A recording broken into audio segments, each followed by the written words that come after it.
क्या आपको लगता है कि ये तलवारें निकालने का ऑर्डर अगर बंद करा दिया कि भाई नहीं निकलेगा कोई शस्त्र, नहीं इस तरह से आप शस्त्र लहरा सकते, जो कि नियम के विरुद्ध भी है, क्या आपको लगता है कि इसमें इस्लाम को टारगेट कर लिया गया या मुहर्रम को टारगेट कर दिया गया सरकार की ओर से? देखिए महोदय, हमारे देश जो है संविधान से चलेगा और संविधान के ही एतबार से चलना चाहिए। राष्ट्र के हर नागरिक को संविधान में आस्था रखना चाहिए। इसी को कहा जाता है कि सारे जहां से अच्छा हिंदुस्तान हमारा, हम बुलबुलें हैं इसकी ये गुलसिता हमारा। मजहब नहीं सिखाता आपस में बैर रखना, हिंदी हैं हम वतन है हिंदुस्तान हमारा। सारे हम लोग हिंदुस्तानी हैं और 75 साल से इस देश में सारी राम बारातें हैं, सारी गणेश जयंती हैं, सारी कांवड़ यात्राएं, सारे मुहर्रम होते चले आ रहे। माननीय मुख्यमंत्री जी ने जो कहा है वो ये कहा है कि संवैधानिक एतबार से कोई संविधान के खिलाफ कोई कार्रवाई करेगा, हथियार दिखाएगा उसके खिलाफ। और जो परंपरागत जो देश के अंदर होता चला आ रहा है उस पर ना तो चीफ मिनिस्टर ने कोई बयान दिया है ना, और उसको रंग देना, उसको हिंदू मुसलमान करना, ये देश के हित में नहीं देश के खिलाफ है। इसलिए कि हमारे जो मज़हब हैं, चाहे हिंदू मज़हब हो, क्रिश्चियन मज़हब हो, सरदार हो, मुसलमान हो, सब एकता की बात करते हैं। और अच्छी रामचंद्र जी के चरित्र को जब देखा जाता है तो इसी को अल्लामा इकबाल ने कहा था कि है राम के वजूद पे हिंदुस्तान को नाज, अहले नज़र समझते हैं उनको इमाम हिंद। हिंदुस्तान के मुसलमान ना हिंदू से नफरत करते हैं, हिंदू हमारे बड़े भाई हैं और हम उनके छोटे भाई हैं और दोनों को साथ रहना है। अगर राष्ट्रभक्ति है किसी में 145 करोड़ हिंदुस्तानियों में, तो राष्ट्र के एक एक नागरिक से एक मिनट राष्ट्र के एक एक नागरिक से मोहब्बत करनी होगी। और सारे त्योहारों में हम शिरकत करते थे। हम पिछले 15 साल हमने जयंती भी निकाली, गणेश जयंती भी निकाली, राम बारात भी निकाली, अग्रसेन जयंती भी निकाली, बाल्मीकि जयंती भी निकाली। सब हिंदुस्तानी एक दूसरे के त्योहारों में, ईद पर, बकरीद पर, होली पर, फिरोजाबाद आप निकालते थे राम बारात। हाँ, हमारे दोस्त अध्यक्ष हुआ करते थे, हम उनके साथ रहते थे जी। हमारे प्रेसिडेंट देशदीपक यादव रहते थे, हमारे साथ डिग्री कॉलेज में प्रेसिडेंट थे, वो रामलीला कमेटी के अध्यक्ष थे, उनके साथ रहते थे। हम रामलीला में शाम से 7 बजे से रात के 7 बजे तक रहते थे। फिर इन लोगों का समर्थन ये कौन कर रहा है जो तलवारें लेकर मुहर्रम में निकल जाते हैं?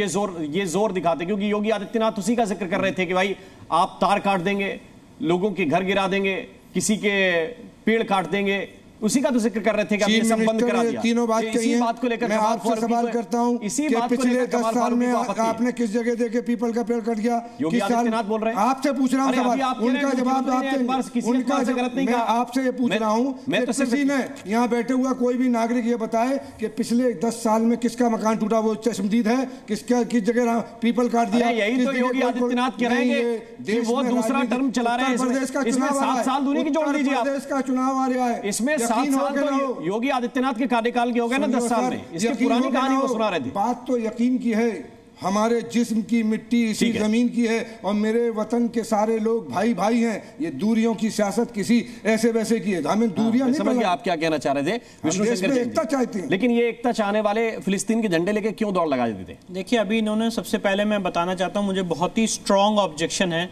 और बहुत ही सीरियस ऑब्जेक्शन है जो अभी यहाँ पे हाजिर खान साहब ने भगवान राम को इमाम हिंद कहा। भगवान राम इमाम हिंद नहीं है, भगवान राम इस देश के हमारे मर्यादा पुरुष। अरे किसी ने टोका क्या? उनको आपत्ति है, सुन लीजिए फिर जवाब दे दीजिए। कंटिन्यूअस अगर आप बोलेंगे तो दूसरी बात कैसे सुनेंगे? भगवान राम इमाम हिंद नहीं है, भगवान राम हमारे इस देश की मर्यादा, इस देश की आत्मा है। आप अगर भगवान राम को इमाम हिंद कह रहे हो, आप उनका स्टेचर कम कर रहे हो, आप उनका स्टेचर कम कर रहे हो और इसको लिए मैं स्ट्रांग ऑब्जेक्शन लेता हूं। आप ऐसी बात एक लाइव चैनल पे, नेशनल चैनल पे भगवान राम के बारे में नहीं कह सकते हैं।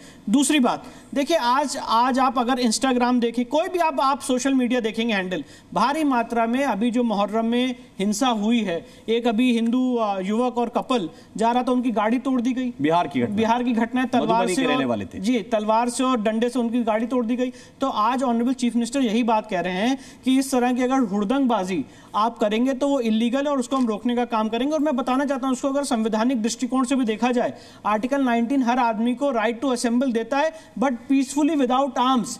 कोई ये नहीं कह सकता है कि हम आर्म्स लेके इकट्ठा होंगे और उसके बाद हुड़दंग करेंगे। मैं तो स्वयं लखनऊ का हूं और मैंने वो भयानक रूप देखा है भयानक रूप देखा है कि जब ये जुलूस और ये ताजिया निकलता था तो किस तरह से उपद्रव और जो एक अलग शेप उसको देने की कोशिश की जाती थी। इसलिए आज जो ऑनरेबल चीफ मिनिस्टर के नेतृत्व में ये एक लॉ एंड ऑर्डर को स्थापित करने की, कानून का राज्य को स्थापित करने की स्थिति उत्पन्न हुई है, इससे जितने प्रदेशवासी बहुत खुश है। और हम लोग यही चाहते हैं कि सरकार किसी की भी आए, लॉ एंड ऑर्डर मेंटेन हो और कोई भी आदमी को यह हक ना दिया जाए कि वो कानून को अपने हाथ में ले और कानून से ऊपर अपने धर्म को समझे।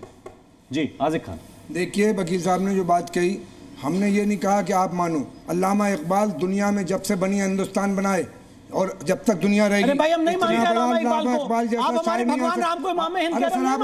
नहीं है भगवान राम इमाम हिंद। भगवान राम मर्यादा पुरुषोत्तम इस देश की आत्मा में है, इस देश की आत्मा में। अगर आप भगवान राम को इमाम हिंद कह रहे हैं, उनका स्टेचर आप कम कर रहे हैं। कोई इमाम हिंद नहीं है भगवान राम। आप हमारे भगवान राम को इमाम हिंद नहीं कह सकते। वो ईश्वर है, वो सुप्रीम है। हम उनकी मर्यादा को मानते हैं, उनको आप इमाम हिंद कह के उनका स्टेचर कम कर रहे हैं। और सबसे बड़ी गलती है हिंदू समाज की, जो इनके ये जुमले में आ जाते हैं। नो सर, हम नहीं मानते भगवान राम इमाम हिंद है।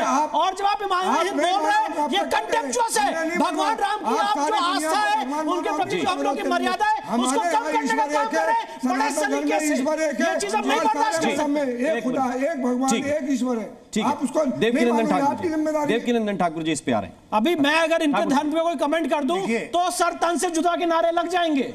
और आप भगवान राम को इमाम हिंद कह रहे हैं और मैं बर्दाश्त कर रहा हूं यहाँ पे। आप भगवान राम को इमाम हिंद बोल रहे हैं, उनका स्टेचर कम कर रहे हैं और मैं उसको बर्दाश्त कर रहा हूं। एक मिनट मैं यहाँ बहुत क्लियर कर दूं, जिन्हें अल्लामा इकबाल का जिक्र कर रहे हैं वो एक शायर थे, एक कवि थे, एक शायर थे, या बहुत बड़े इस्लामिक आइकन थे। क्या इस्लाम का क्या थे? विद्वान था इस्लाम, बहुत बड़ा इस्लाम का शायर थे भाई। इस्लाम का भी विद्वान था। शायर इस देश में बहुत हैं और किसी शायर कोई आइडेंटिफाई नहीं कर देता किसी भगवान को। आप बताइए कौन सी किताब कहती है कि वो इमाम हिंद थे? भाई एक शायर ने कहा, उसकी बात को आपने उठा के कोट कर दिया। उस पे आपत्ति इसलिए दर्ज करा रहे हैं, इसलिए आपत्ति दर्ज करा रहे हैं। मैं देवकीनंदन ठाकुर साहब के पास जाऊंगा, वो इसलिए आपत्ति दर्ज करा रहे हैं क्योंकि आप खुदा के बगल में रखेंगे क्या? राम भगवान है और आपके लिए वो खुदा है। नहीं, जो पैदा हुआ आप नहीं करते। फिर वही बात जो पैदा हमारे हुआ लिए है ना, आपके कहने फिर वही बात। मैं देवकीनंदन ठाकुर साहब कभी पैदा किया ना, माँ है ना बाप है, वो है ईश्वर, उसका पिता है ना माँ है ना। फिर इसीलिए वो आपत्ति थी। क्या मतलब होता है जी बताइए, इनका क्या मतलब होता है? बताइए ठाकुर जी बोलिए। देखिए, अभी इन्होंने कहा कि जिसकी न माँ है न पिता है वो भगवान है, उसे उन्होंने खुदा कहा, हम उसे भगवान कहते हैं, ईश्वर कहते हैं। तो पहले तो अब इनको इमाम हिंद बोलने से पहले ये समझ लेना चाहिए कि राम कैसे आए, राम जी का प्राकट्य कैसे हुआ। आप लोग यहाँ जितने भी सनातनी बैठे हैं सबको एक छंद याद होगी, भाई प्रगट कृपाला दीन दयाला कौशल्या हितकारी हर्षित में तारी मुनि मनहारी अद्भुत रूप निहारी। भाई प्रगट कृपाला, नो मदर नो फादर। तो दशरथ कौन थे? जी राम के दशरथ कौन थे? बात सुन लीजिए आप, बेवजह की उनकी माँ कौन थी? सुनिए मौलाना जी, आप जब बोल रहे थे तब हम नहीं बोल रहे थे। सवाल किया जाएगा जब गलत बयानी होगी। अरे तो पूछ लेना ना। पिताजी कि भगवान राम प्रकट हुए थे, ये रामायण में मेंशन है। अगर आपको इस चीज की समझ नहीं तो कोई रामायण पढ़ी है? भगवान राम प्रकट हुए थे। भगवान राम एक नेचुरल सोर्स पे पैदा हुए थे। ये खूबी है और इसीलिए सनातन धर्म है, क्योंकि न इसके आने का पता है न जाने का पता है, ये शाश्वत है। एक मिनट सुनिए पूछ, मैं आपके हर प्रश्न का उत्तर दूंगा जो सनातन। सुनिए, अरे देंगे ना, अरे बताओ। अच्छा बताइए, आपके मन का प्रश्न क्या, आप पूछिए। चलिए, मैंने पूछा दशरथ कौन है राम के, बताइए। महाराज मनु, आप सुनना ध्यान से, बोलना मत बीच में। महाराज मनु जो इस पृथ्वी के पहले मानव थे, रानी शत्रुपा जो इस पृथ्वी की पहली स्त्री थी, उन्होंने ब्रह्म की, ब्रह्म कौन? जिसके न माँ न पिता है, जिससे सृष्टि जन्म लेती है, जिसमें सृष्टि समा जाती है, उनकी तपस्या की। अब ये कहेंगे ये ब्रह्मा विष्णु महेश कौन है, तो उन ब्रह्मा विष्णु महेश के विषय में भी बता दें, इनको राम कथा सुननी चाहिए हमारी आगे कहीं। तो उनके जब मनु जी महाराज तपस्या कर रहे थे तो वहां लिखा है, विधि हरि हर तप देख अपारा, मनु समीप आए बहु बारा, मांगऊ बर बहु भांति लुभाए, परम धीर नहीं चले। शंकर ब्रह्मा विष्णु कई बार आए, वरदान मांगो, नहीं मांगा। तब ब्रह्म ने आकाशवाणी की, तब महाराज मनु ने तप किया और कहा आप दर्शन दो। तब ब्रह्म वहां प्रकट हुए और उन्होंने कहा वरदान मांगो, मैं तुम जैसा पुत्र चाहता हूं। तब भगवान ने कहा कि मैं स्वयं तुम्हारे यहां आकर अंशन सहित देह धरता था, मैं अंशों के सहित तुम्हारे यहां घर में अवतार लूंगा और तुम्हें माता पिता का सुख दूंगा। तो वो ब्रह्म प्रकट होता है और उस ब्रह्म को प्रकट होने के लिए लीला करे और उस लीला में दशरथ जी को अपना पिताजी बनाया। पिताजी है नहीं, पुत्र ने उनको पिता बनाया। ये है सनातन। ठीक है।